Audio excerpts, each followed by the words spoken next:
Okay. Do you think it brings any benefit? What harm do you think it does to the industry?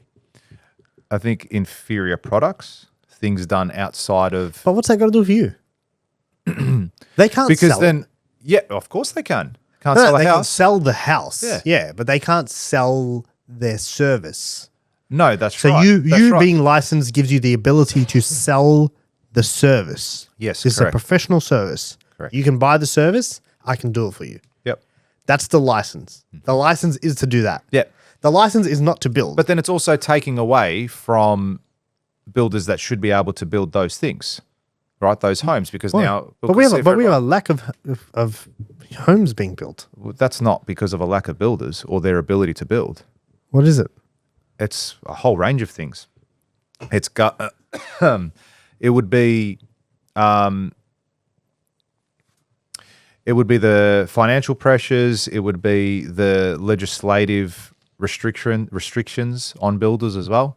You know, some builders are only capped with how much they can build per year. I'm sure a lot of them could build more, but they're capped with what they can do. You reckon most builders are sitting at their insurance? Yeah, I think a lot would be. Yeah? Yeah, I think there would be more than not. So more than half. Yeah, without a doubt. Without a doubt. Because a lot of the builders, especially when they first start out, they're given like, I don't know, $1 million. Oh, here you can build up to $1 million. That's nothing in construction. So they should be given more. It should be, they should have the ability to prove themselves and go, okay, cool, you've done this long, or this many projects. Yep, you get this much more, and so on and so forth. So there is an element of that. And yeah, people are not, a builder will always be able to build something to a higher standard, quicker, and ultimately should cost you less in the long run. And do it properly. Oh, you believe that? Yeah, I do. Okay, so let's of course they should do it quicker. Of course they should do a better job. Even from the cost perspective as well. I do believe In the that too. long run? Yeah, absolutely. Why? Well, how long? Okay, let's say you're doing a house owner-builder. Yeah. You're doing your house now, owner-builder. You also have a job. You have a company that you got to run too, yeah? Yep. So when are you building your house? Do you take every Monday off to go build your home? You do it on your weekends. On your weekends? Spare time, yeah. Okay, so you do it after work and on the weekends. Yeah. So how long do you think that would take you to build a house now? So If you do it as an owner builder, Yeah. I think it would take you probably a year. It takes me a year for a big home. Okay? Okay. So it'll take Didn't say big. you 2 to 3, 4 years. Nah. I'm telling you. I'm telling you. No way. I do it every day. 4 years? I do it every day. You do it on the weekends and sometimes after work if you can be fucked. Yeah, but Yes. so you're There's that. hiring There's and that. engaging people and Yeah, we are as builders, or you are. both. Yeah, okay. So when a carpenter comes up to me and he says, George, for me to build this frame, it's going to cost you $350,000. And we say, Robbie, How much a frame costs? no, it doesn't. Oh. Exactly. Hey? Exactly. Yeah. All right? Because he's going to tell me, George, it's cost $350,000. I go, hey, stop being a fucking idiot. Do I look like an owner builder to you?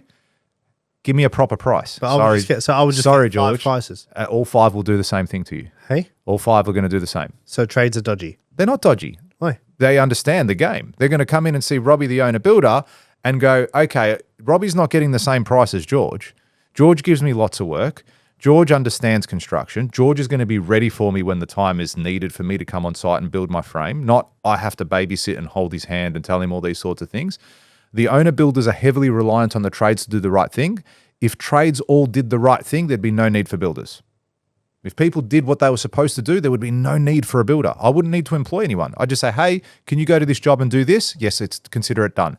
I go, great. Then I just call the next trade from my office. Can you go do this? Yes, it would be done. Owner builders are heavily reliant on the trades to run the job, guide them, and to do the right thing.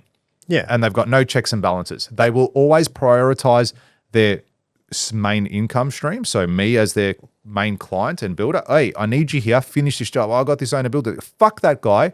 Do this job. I need this done by Friday. Okay, yeah, you're right. Calls up the owner. Hey, sorry, I can't get there till Wednesday next week or till Tuesday next week. Whatever it might be. So there's delays. Yeah. There's the delay. That's kind of expected. It's never going to happen as That's fast. fine. This is what I'm getting at, right? Time is important.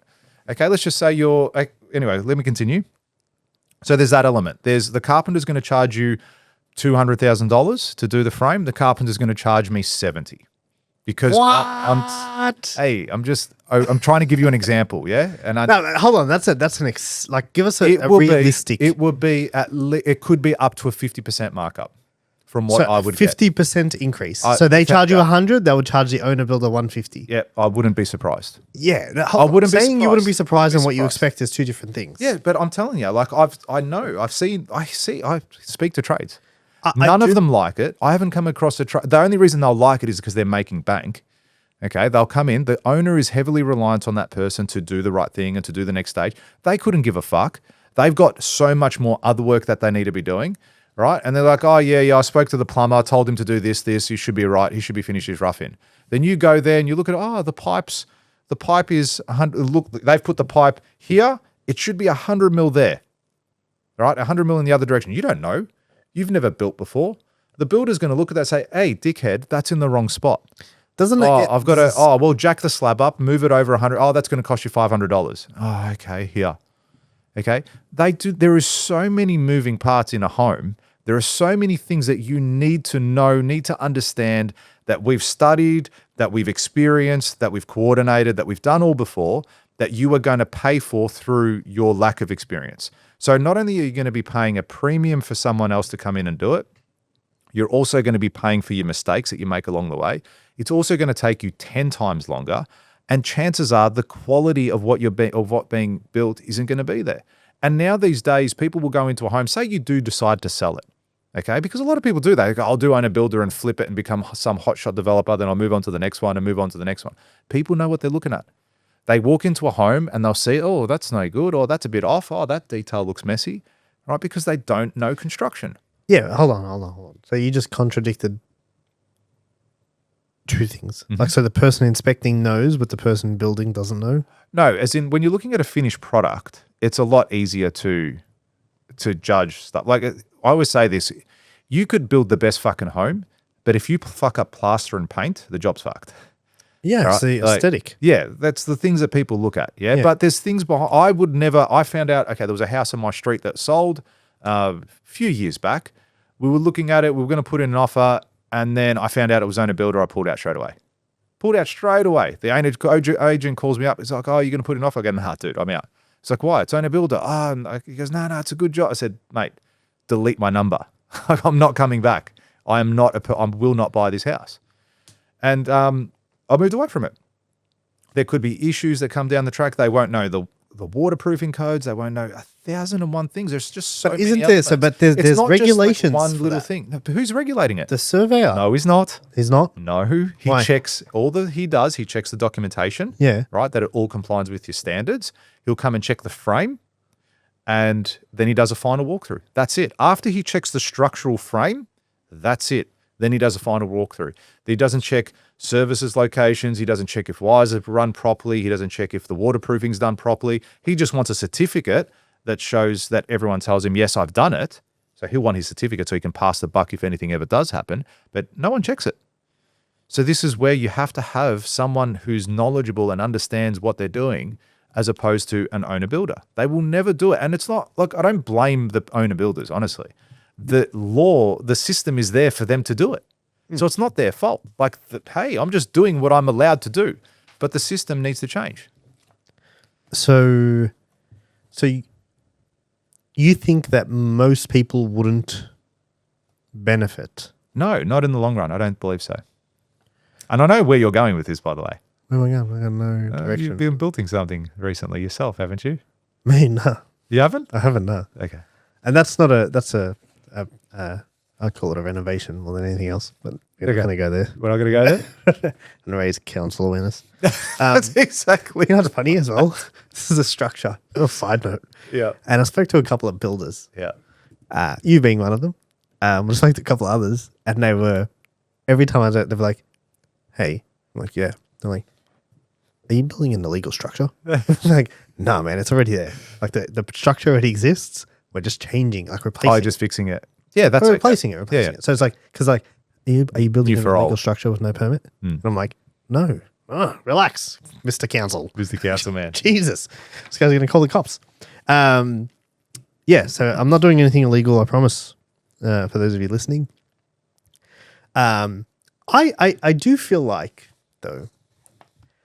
And you know, I do feel like I'd be an exception to the rule, but I do feel like I would. Yeah, I benefit. believe you. Yes, I think there's people out there that have that are cluey, right, to do it. Yeah, and And I'm sure there would be. And even if perhaps you're a carpenter and you want to do owner builder, a carpenter's probably the best qualified person to do an owner builder job because they do so much of that element. In saying that, but let's pretend now you're quite cluey even from the perspective of you're a mechanic and you're a logical person and you look at how things work and it kind of makes sense to you. But let's pretend you're a school teacher, okay? Or let's pretend you're a butcher. Okay, you've never had that level of experience. You've never had those things. So they don't have to do.